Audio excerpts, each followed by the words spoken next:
跨过这个南部来看中部，连到最后一天，热门景点风景区依然是人客人，像这个谈的缆车，透早就真侪人等买坐。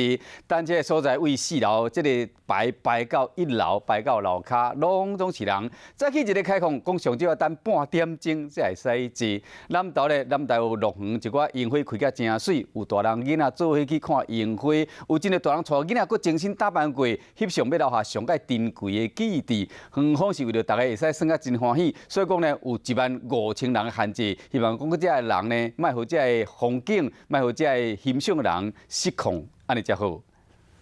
大家豆豆刷叮当，自4楼排到1楼，全部拢是等要坐日月潭缆车的游客，连宠物拢来啊！规家伙啊，拢要看美景。服务人员伫验票口斗3工，希望会使加紧排队的速度。排到厕所那边了，哇，20几分钟，所以将近也快半小时了，对不对？有。上车进前嘛要先消毒。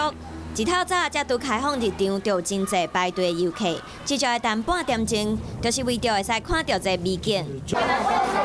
另外一边游乐园卖票的所在嘛是真侪人，完全看无尽头。烟花开了真水，一定要翕相来留作纪念，大家嘛拢做好准备。昨天有看到新闻报说11点这里就已经客满了，所以我们才会提早过来这边。不过就惊园区内底人伤多，游乐园嘛有控制人数，袂互人潮失控。控制在15000人的这个游客人数，然后我们希望让大家能够在这个富士樱再次盛开的时候，有一个很好的一个游憩品质。本地的乐园一透早嘛有真侪游客小坐要来排队，天气真好，花嘛开甲真水，热门的景点嘛拢真侪人，大家拢把握连假上尾的时阵，好好来放松。